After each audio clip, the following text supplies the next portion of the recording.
Hello friends, I'm in Seattle, USA, and I'm going out with my wife to enjoy the nature. I'm basically a storyteller. I'll share with you certain aspects of my life journey, books in this video. I request you to subscribe to my YouTube channel and share with your networks.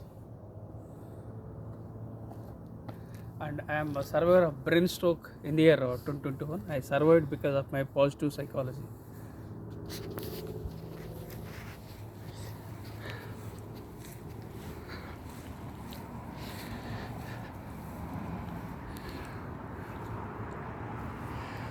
This is a beautiful garden behind, and my younger son Ramakrishna Sai lives here. And I came to USA for the first time.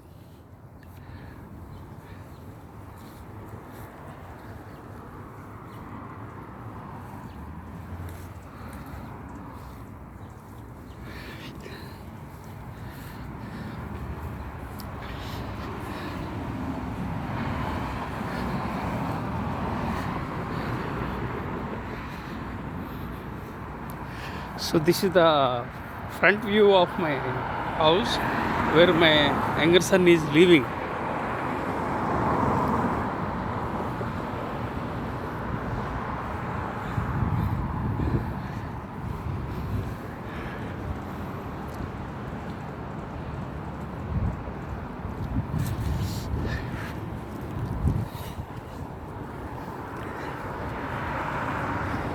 They are our neighbors in Seattle.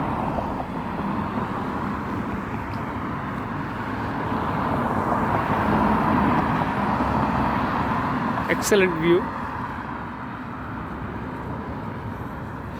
Yeah, let me introduce myself. I am Professor M.S. Rao. I have authored 53 books, including the award-winning book titled See the Light in You, for which the Nobel laureate His Holiness Dalai Lama has it in a foreword. I have 43 years of diversified experience, including Indian Air Force, business, teaching and training. I am a late bloomer, dyslexic, ADHD, OCD. Add to that the brain stroke worsened my health. And I was born into a toxic family and grew up in a toxic environment. I don't have two-wheeler, I don't have four-wheeler. I am 61 years old with mental challenges, physical challenges and financial challenges. I don't get pension, I don't have regular income, so lots of challenges I am having. Despite all these challenges, I rose from the ashes like a phoenix, and I am a survivor of brain stroke in the year 2021. So this is a brief profile of mine.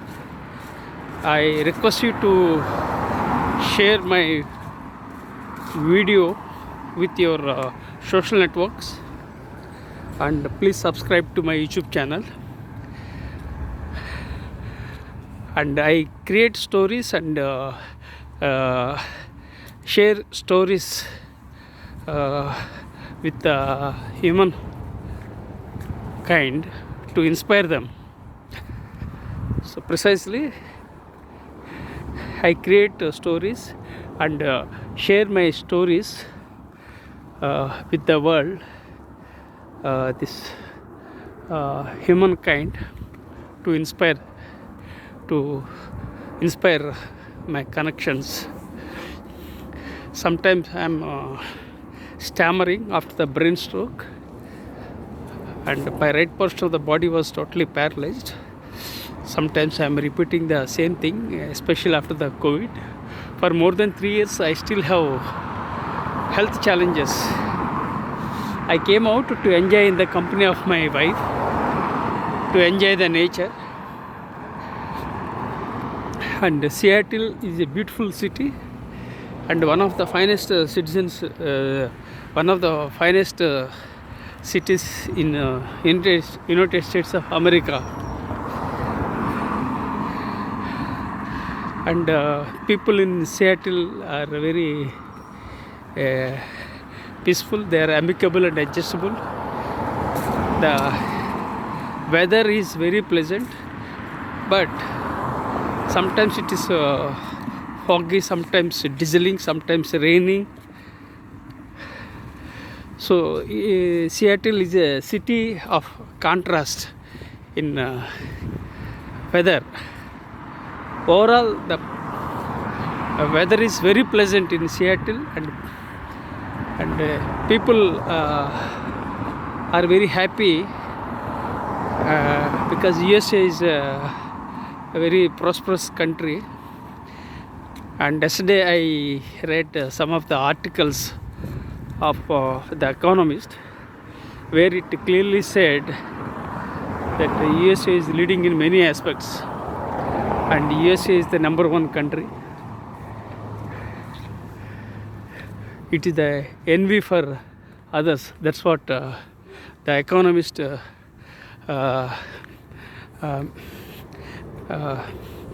magazine revealed. And I read a couple of magazines, especially the New York Times, Wall Street Journal,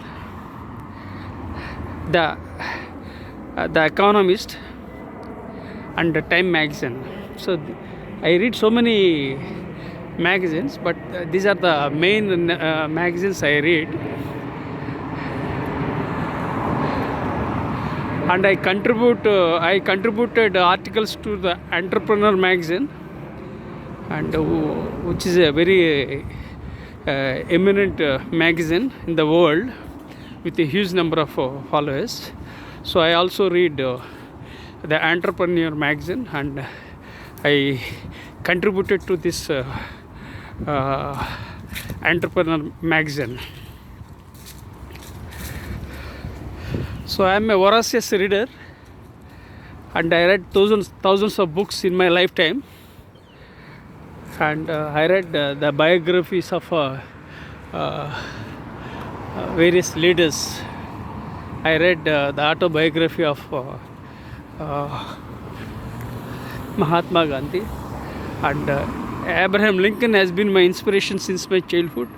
I follow Mahatma Gandhi, and I follow Swami Vivekananda. And one of the books titled Students Leaders that I have dedicated to Swami Vivekananda on the eve of 150th birthday anniversary. I am passionate about education and learning.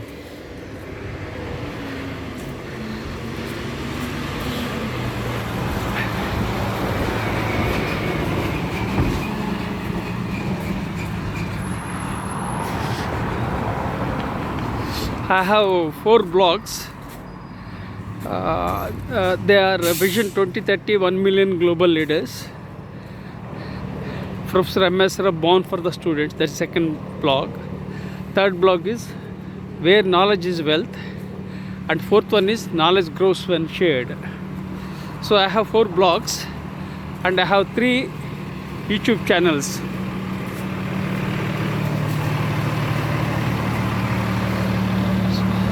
The idea of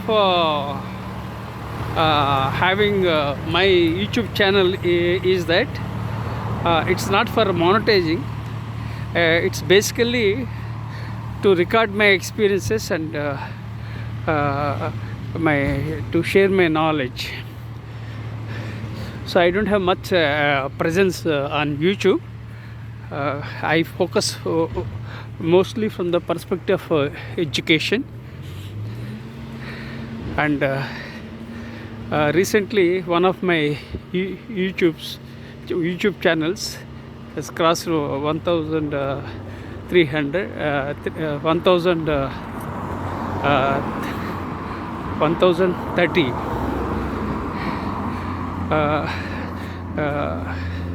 and another YouTube channel, I think it has got around 600 plus subscribers. And one more YouTube, that is Vision 2030, is one more YouTube that has got around, I think, 50. So whatever the ideas whatever the ideas that flash on my mind, I upload on YouTube, and I share my knowledge on my blogs. And I have been blogging for since 2007, because I am passionate about writing, and I'm a voracious reader. I read so many books in my lifetime. Two books I like very much are The Art of War by Sanju and Man's Search for Meaning. It was about Viktor Frankl. So there are so many books I read. I read the books on Mahatma Gandhi. I read the volumes of Swami Vivekananda, and I read Pandit Jawaharlal Nehru's books, Discovery of India. So many books I read, and I read books, biographies of various leaders. And I was born on October 31st in a tiny village in India, and I was born into a toxic family and grew up in a toxic environment. My life is full of struggles and sufferings. Right from birth to till date, I have problems. I still belong to a lower middle class family. Why I could not grow financially? Because I was never aspiring for money. I was only aspiring for acquiring knowledge and sharing my knowledge. Probably that is the reason why I could not grow financially.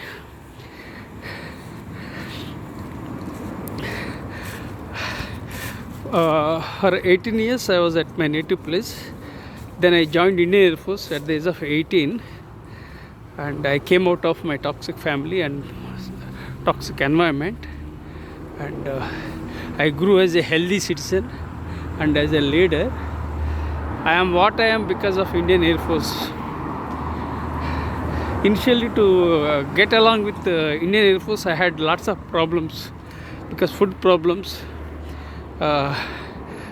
dress style, different communities, different people from different states.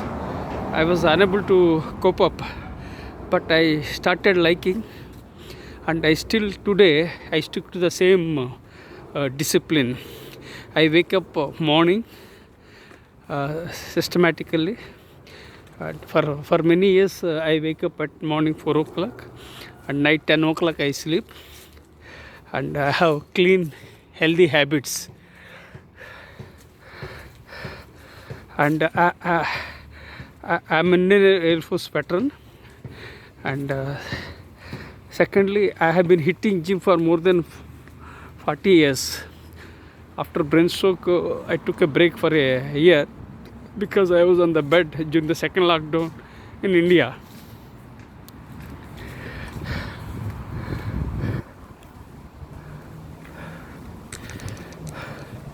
So then again I resumed going to gym.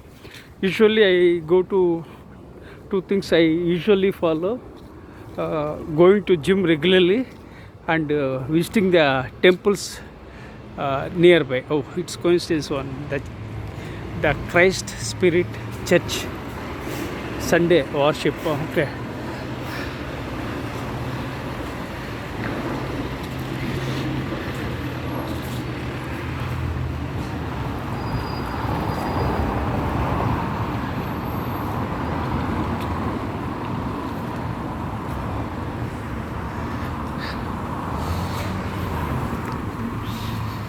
So I have multiple passions. One of my passions is storytelling. I create stories and share stories to inspire humankind. Who knows, if one of my stories gets visibility and that serves my purpose, and it will reach out to many people. And I believe in acquiring knowledge and sharing my knowledge, and I keep sharing stories. So here you want like this, going further.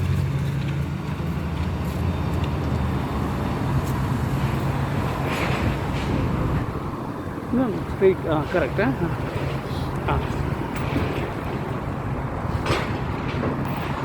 So I am standing here to get clearance. If I get a green signal at the junction, then I can move forward.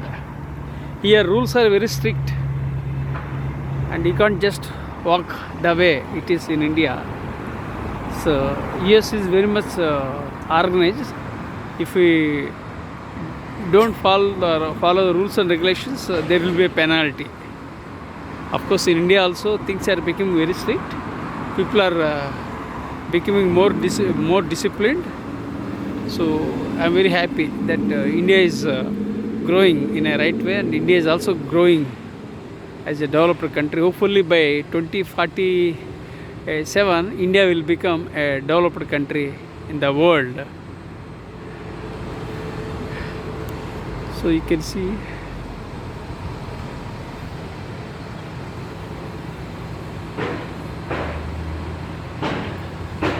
so I am waiting for this green signal to appear. Now signal flashed. Okay, come. Now we are moving forward. We are walking forward. Okay, then now you can see the signal. Red signal. Okay, now we have crossed.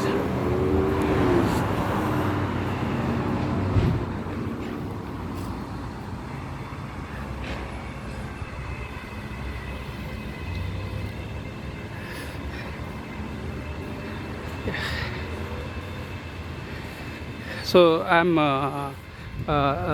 circling back to my story. So for 18 years I was in India. For 18 years I was at my home. Then I joined the Indian Air Force. My first salary after I joined Indian Air Force was around 400 rupees. And I sent my money to support my parents regularly every month. And I sent money for buying the gold and for buying the property at the top first floor, and I gave so many things, and I provided money to my younger sister's education, and I funded one of my friends, and I did my best within my limited budget. But unfortunately I was backstabbed and betrayed by my own siblings. So this was the major setback, and I still have financial challenges now. And added to that,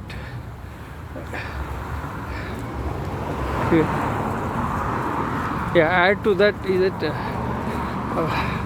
I was backstabbed by my brother-in-law and father-in-law, and that was another setback.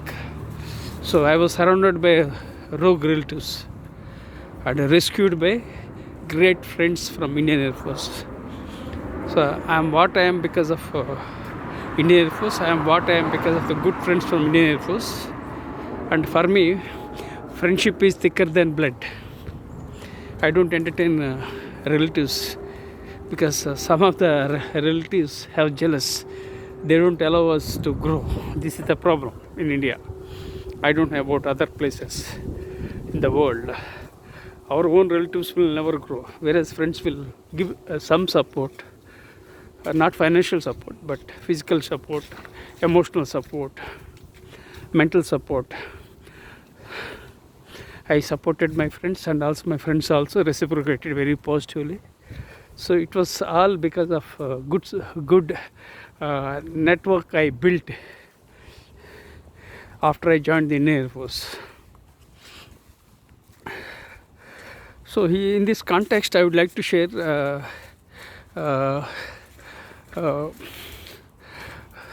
people grow from educational institutions and become friends. So let me repeat this statement. People grow after getting into educational institutions, and apart from acquiring education, they make friends and they build networks. So network is one of the areas we have to emphasize in life.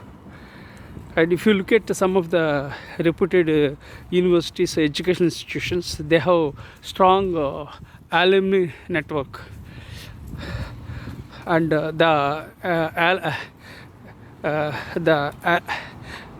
alumni associations will protect the institutions because they don't want to lose their brand.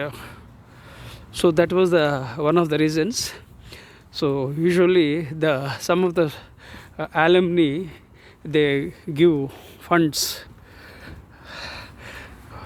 for education. Sometimes if they are rich, they will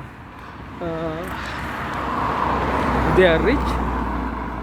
I think the same place, I think. Same or different one? No, different one, I think. We'll go forward. Okay, sorry for the disturbance. So people grow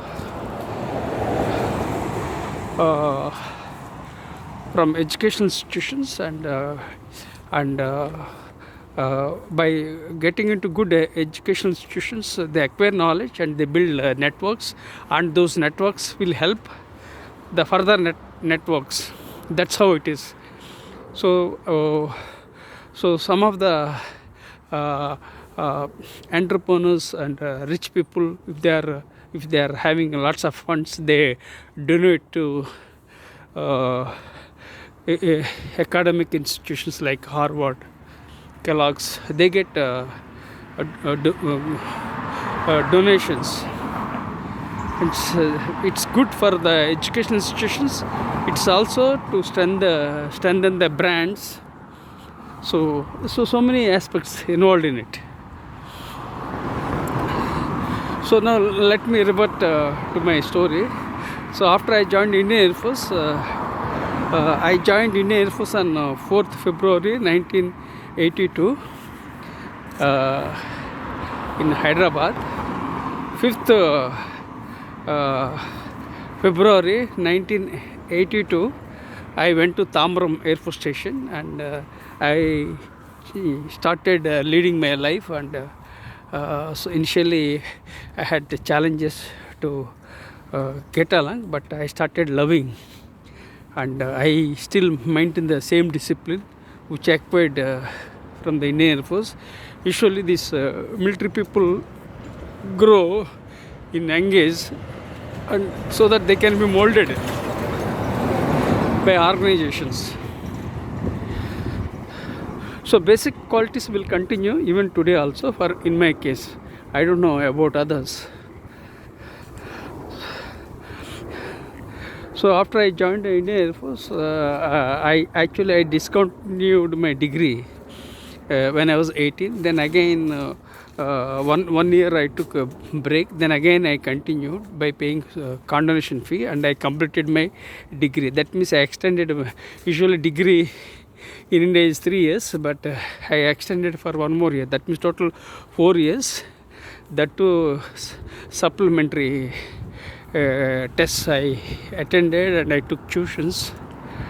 And in those days I was getting very limited amount, small amount that I invested for education, and I acquired a couple of qualifications after I joined the Indian Air Force. They are DME, BSc, MA, MBA, PGDCLL and PGDBM. These are the qualifications I acquired through private education, not through regular education. People might think that I acquired qualifications from reputed universities, but most of all my education was through private education, and I used to go to far distant places to acquire knowledge, and I utilized Indian Air Force Library, and I used to visit libraries in Jodhpur. I was in Jodhpur for 5 years. I think 1986 to 1991 I was in Jodhpur, and I did PGDCLL, a night college. I attended a night college in the night, and I quit. Then I did a MA from Ajmer University, Rajasthan, and I got my MBA. I got my MBA from IGNOU. That is again correspondence course which I did, and I used to go to far distant places to write assignments. And when I was in Assam, and I had lots of challenges to complete my MBA. And in those days we had Assam Bandh, Bodo Bandh, so many bandhs, agitations were going on. I used to go to Guwahati to write the examinations, and I returned without giving the test because of the bandhs. And I used to go from Tinsukia to Guwahati and returned without writing the examination because of the bandhs and agitations. So lots of challenges I encountered, and finally I completed my MBA. Even that was extended by 1 to 2 years. So whatever the opportunities were there, I availed and acquired qualifications. But that is the reason why I didn't stick to any particular area of interest. Whatever came to me, I accepted. So the only consistency that I have is that I am a continuous learner. Right from birth to till date, I'm very consistent, and I'm consistent. I'm very persistent. So these are all the things. So you can see the view of this Boeing. I think Boeing aircrafts have struck the deal. I think they had a strike, I think yesterday. So let me see if it is possible.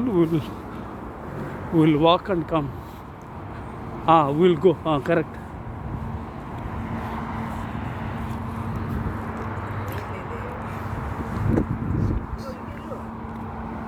Okay. So I'm moving forward. It's a slippery. It is slippery. Be careful. It's slippery.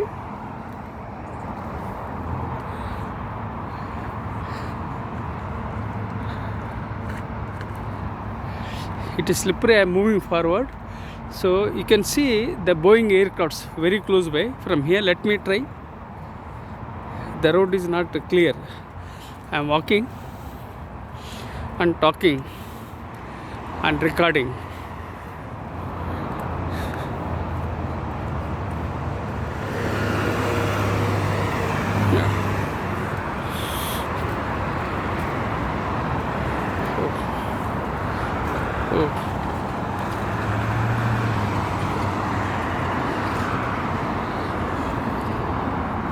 Yeah, I don't think you can see the Boeing aircraft here. So let me see. Let me check if I can have the view. Yes, you can see Boeing aircrafts very close by. Boeing operates from here only. It's very famous in the world. It has got some challenges right now, and they have struck a deal with Boeing management, and I think things will fall into the place. So okay, now again I'm going back.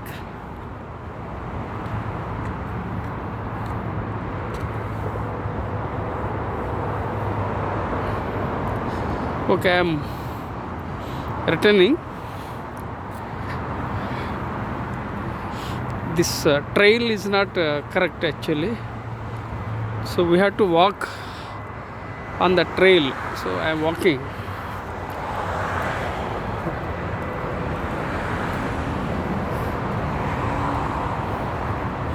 So now 30 minutes, I think it may take 30 more minutes to return home.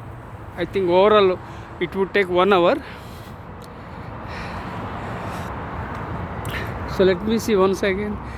Yeah, you can see from far distance Boeing aircrafts. Yeah.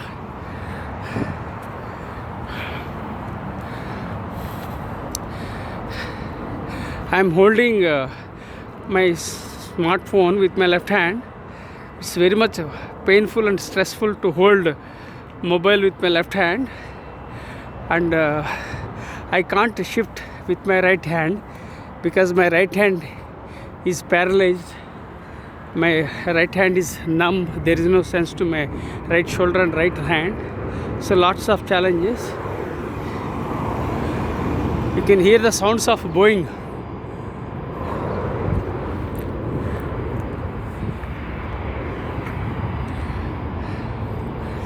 So let me see. So you can see American flag here, FedEx.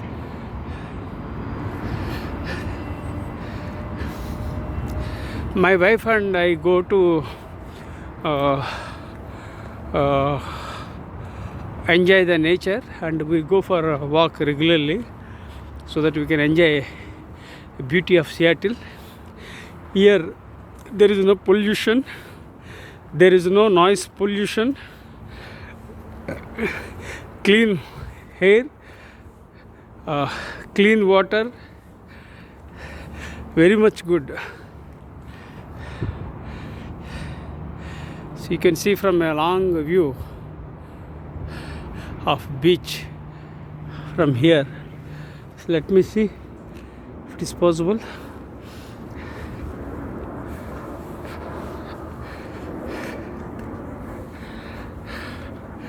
So I acquired 6 qualifications when I was in the Indian Air Force, when I was working in the Indian Air Force only, and that money, and I sacrificed my personal life for education, and usually we get 2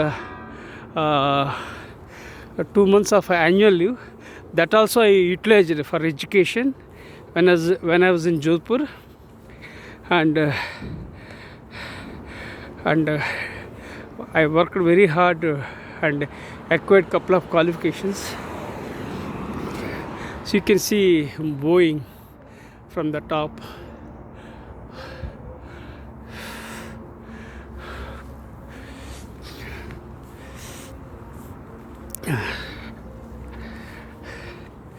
So now I'm climbing up. I was at the lower portion. Now I'm walking uphill.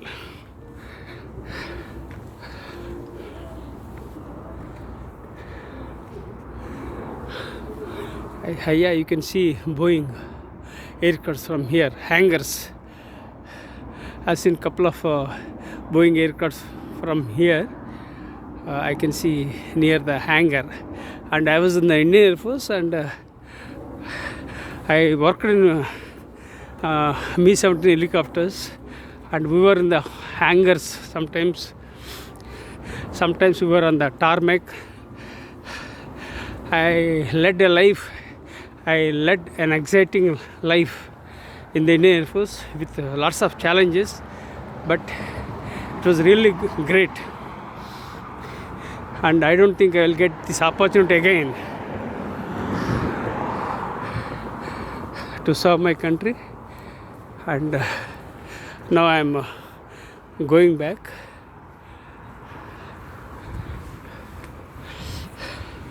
Okay.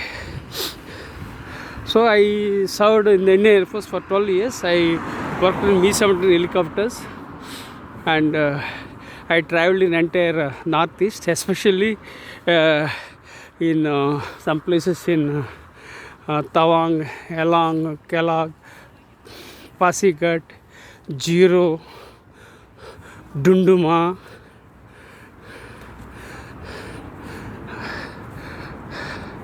I went Shillong. So many places I traveled, and I encouraged my wife and 2 sons to travel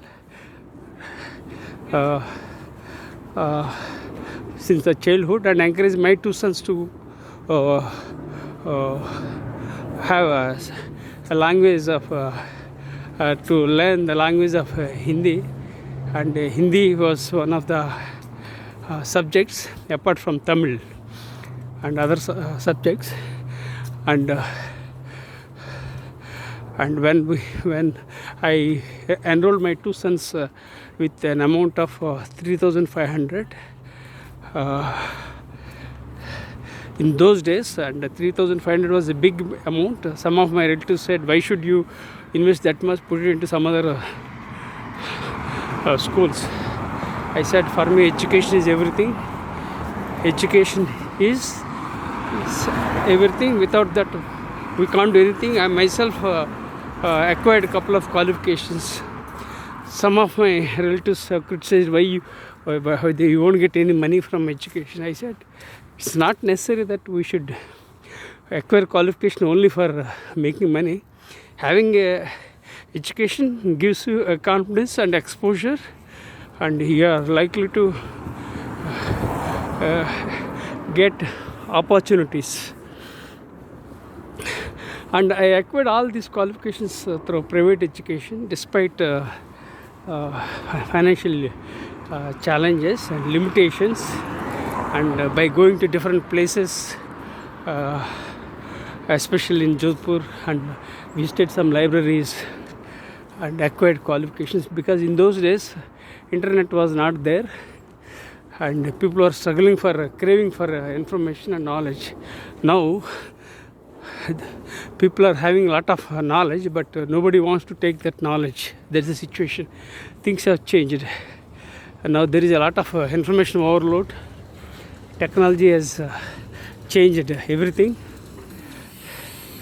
and now there is a chat GPT, and people are taking from chat GPT, and they are writing books and assignments, everything they are doing, but it doesn't help. Nobody can snatch away your creativity.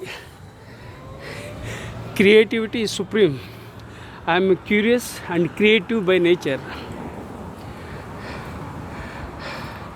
So after serving for 12 years in the Air Force, I was invited with my father-in-law to join business. I joined, but I was let down by my brother-in-law and father-in-law, and I was backstabbed. So lots of challenges we had. I struggled to turn around for 12 to 14 years, which didn't work out. Then finally I went to a different place and became a faculty member in the year 2007. So only at that time only education helped me. Even if you don't have anything, you can earn money if you have education. Education helps you during adversity. Even otherwise, education helps in all aspects. In my own case, education helped me when I had annual adversity from business. Then I became a faculty member, and as I had my MBA was required to become a faculty member. So with that, it was a coincidence that I joined as a faculty member. Don't worry. So I became a faculty member, and I think I was getting around 9,000 or 10,000 salary, and with that I was managing. I was managing my 2 sons and my wife. So lots of financial challenges we had. Despite all those challenges, at the end of December 2007, I joined for PhD. I think I invested around 9,000 or 10,000. Even that was a big money in those days. And to get admission for PhD, I showed some articles which were published many years back, which were lying hidden. So I showed those articles to my guide. Then he approved. Then at the end of December 2007, I joined for PhD. And the very next year, that is 2008. Are you getting enough work? The prices. You getting enough work? The prices have gone up. That means fee was hiked, rules were changed, everything changed. So friends, the takeaway from this video is that whatever the opportunities you get, grab them. If you wait, you may not get. There are people, they wait and get. They are very lucky, but most of the people are not lucky. They don't get opportunities. They keep persisting and they succeed. So then I joined for PhD in 2007, and 2011 I got my PhD in soft skills, and that is again different area. Everything, whatever the qualifications I had were different than what I acquired in PhD, but still I want to explore postdoctoral course in economics sciences. I don't know whether it happens or not. And I had so many setbacks in my life, and I wanted to become an officer in the Indian Air Force, but I could not. And I was shortlisted first time, but failed to top in the merit. And subsequent 2 attempts, I was rejected to become an officer. I mean commissioned officer. So that was one more setback. Otherwise, if I had become a commissioned officer, I would have led a different life. So that was different. Then business challenges. This is second setback, and I wanted to do postdoctoral course after a PhD, and applied for Harvard, and I was about to get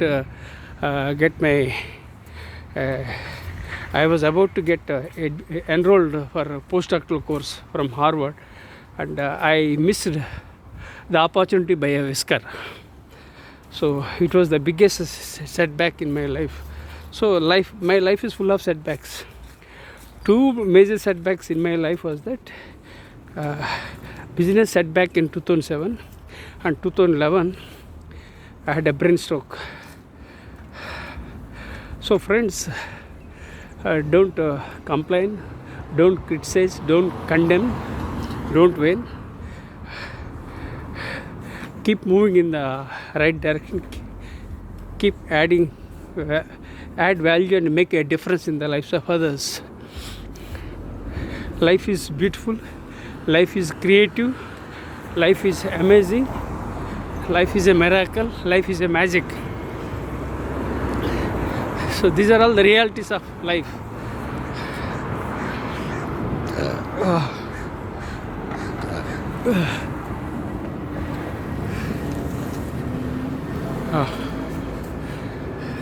So I would like to define, I created soft leadership by blending soft skills with leadership, because I earned my PhD in soft skills, and I am passionate about leadership because I am an Indian Air Force veteran. The kind of challenges I underwent and grew as a leader. The real leader is the one who can overcome the challenges and adversity and keep moving in the right direction to add value and make a difference in the lives of others. So I have created a definition, a news definition. I have created a new definition for soft leadership yesterday after a thorough research. So the soft leadership is not whining, not complaining, not criticizing, not condemning. The soft leadership is all about empathizing with others, adding value, and make a difference in the lives of others. That is my own definition of soft leadership. Let me repeat my new soft leadership, which I created yesterday after thorough thinking, analysis, and from my blending my years of experience. So the soft leadership is not about whining, criticizing, condemning, and complaining. The soft leadership is all about empathizing with others, adding value, and make a difference in the lives of others. That is the new definition of soft leadership I have created. I have other definitions of soft leadership that I'll explain. And one more new definition I have created for soft leadership, I think 1 week ago. So you have to blend your soft skills and leadership to become a successful soft leader. In the sense, you need to operate left side of your brain, that is soft skills, and you have to emphasize on the right side of the brain, that is leadership. So when you blend, you can become a successful soft leader. So this is the definition I have created 1 week back about soft leadership. So circling back to my definition of soft leadership, I have created defined soft leadership as follows. Soft leadership is all about people skills without compromising task orientation. Soft leadership is to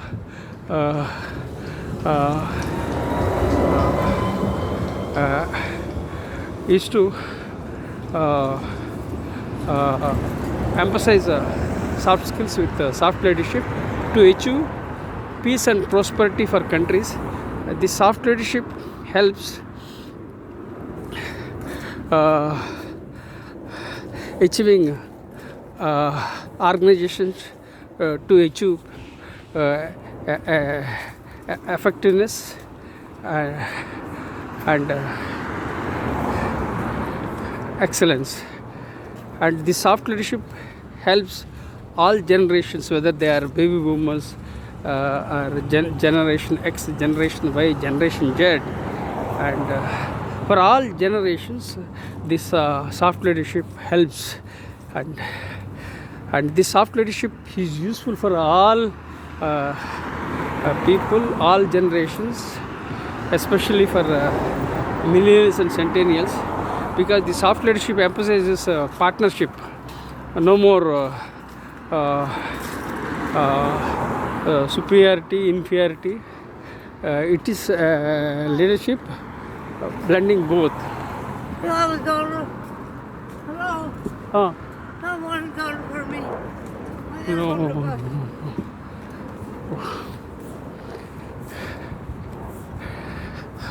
I don't know.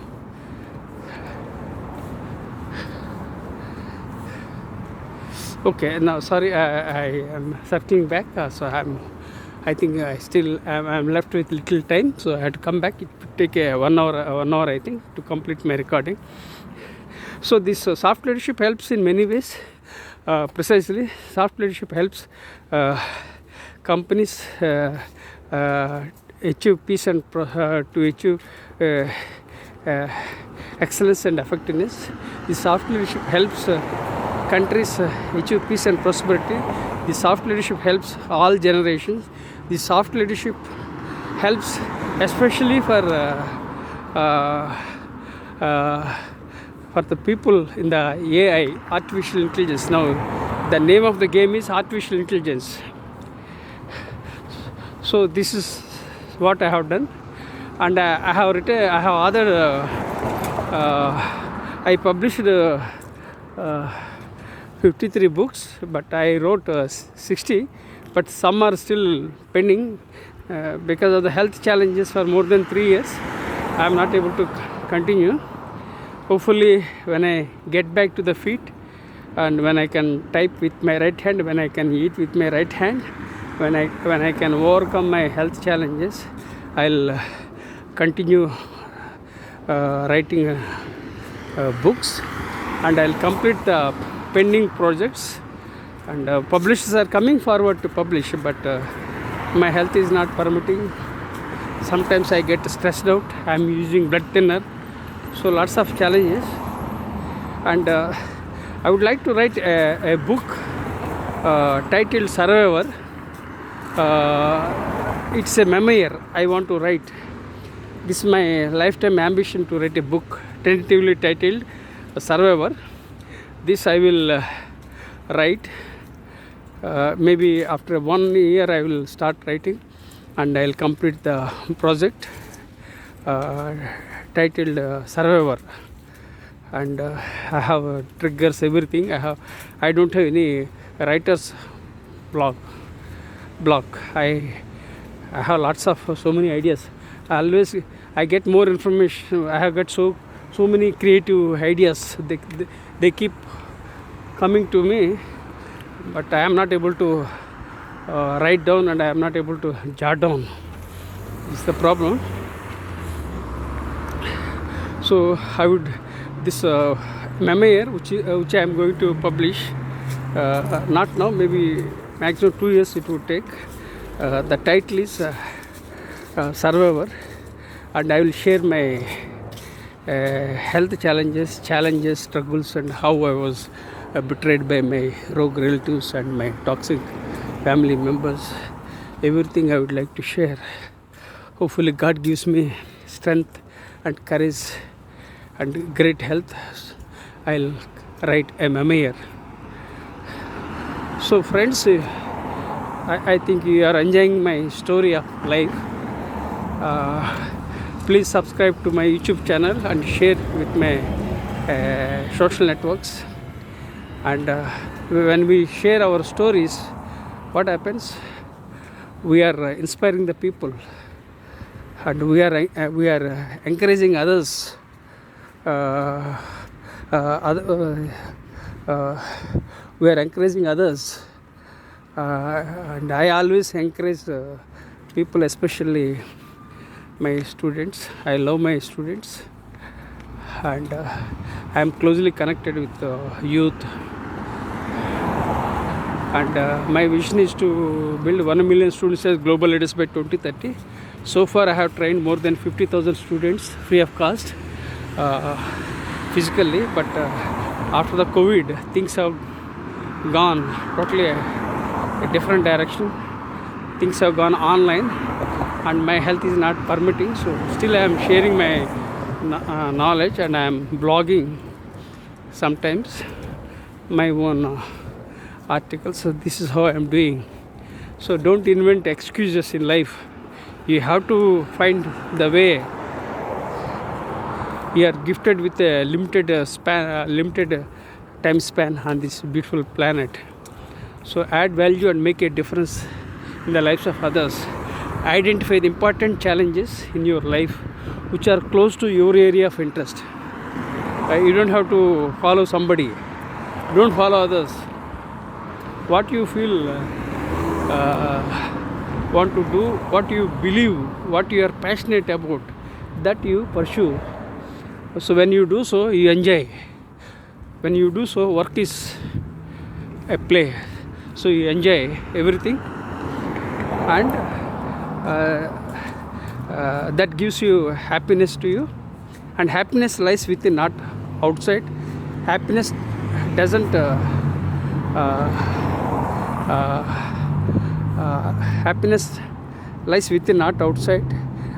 Happiness doesn't come from materialistic possessions. Of course, we need money, but more than because when we die, we don't take care of our money. We only gift our beautiful life to the next generation of people. So let us build great leaders to build next generation of leaders. This Vision 2030 1 million global leaders is the blog and also book I have written. For that book, Dr. Kiran Bedi, the first woman IPS officer, has written a foreword, and I have dedicated the book titled Vision 2030 1 million global leaders to former President of India, Dr. APJ Abdul Kalam. I admire Dr. Kalam, and I requested him to write a foreword, and unfortunately he died in Shillong. And before that, Dr. Kalam gave me permission to incorporate a small message, and which I included in my book. After brain stroke, I lost lots of connections. I am gradually getting connected. So brain stroke is a very big challenge because it adversely affected my brain. So everything happens for a reason. All that happens good. Be positive. My blood group is B positive, and I am positive by nature. So friends, enjoy the journey of life. Be grateful to God. Express gratitude. Practice gratitude. Express gratitude. Empathize with the people. Emphasize humanity. Embrace technology and harness technology.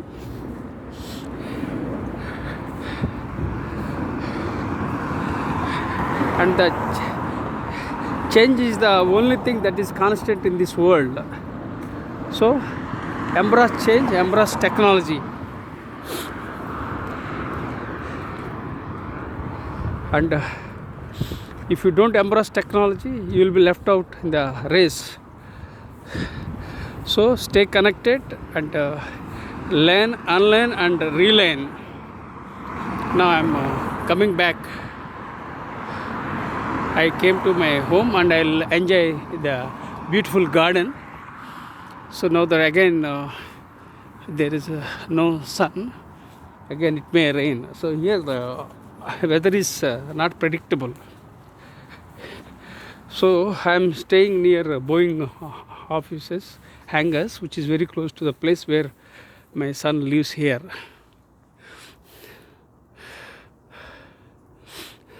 So now you can take a tour of my small garden. So this is a beautiful garden. I wanted to encourage gardening, and actually gardening is a stress buster, but I wanted to do gardening, but it was not possible. I was in the Indian Air Force. Whenever I was in the Air Force areas, I enjoyed the nature, and I wanted to buy my own house and live with my wife, but things have not worked out, and I have financial problems. So lots of challenges, health challenges have crippled me, but I am bouncing back. Hopefully I'll buy my own independent house or with a beautiful garden and enjoy my rest of my life. We don't know what happens next, but I am very much optimistic about my life. So now you can see this garden with apples. Here lots of apples are fell down. We don't eat, but whereas in India we grab and eat. And my wife and my two sons and visited many places in India, from Kashmir to Kanyakumari. We enjoyed Kashmir also, Dal Lake, different beautiful gardens. So when I see this garden, I recall Srinagar, Dal Lake, and tulip gardens. I don't remember right now from my memory. So many gardens we visited, we enjoyed. life. So life will never come back. So enjoy the life. Don't people often complain about their unpleasant past. I mean, research shows that people waste 30% of their precious time by thinking about the past, which will never come back. And people worry too much about the future that can't be predicted. So learn to live in the present. The only thing you have at your hand is cash. Now cash also is not by way of money. Now cash means that is the present, which is the digital cash, I would like to call. So people don't have that physical currency. People are going for digital currency, digital world. Now the things have changed so fast, we find it very difficult to get along, especially for me. I'm a Gen X, but still I'm optimistic that I'll add value and make a difference in the lives of others. You can hear the sounds of Boeing here, which is very near to the place where my son and my wife and live here. It's beautiful. Enjoy. And okay, then I have problem with my left hand also. Right hand is complicated, numb. Left hand is more stressful because I am holding my mobile for more than 1 hour every day to record my memories.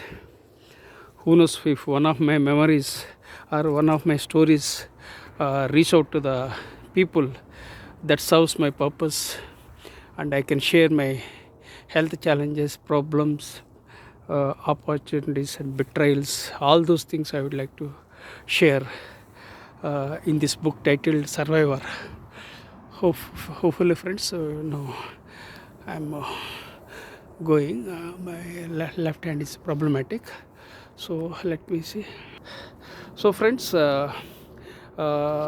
please subscribe to my YouTube channel and share with your networks, and be positive and never give up. Life is great. Thank you.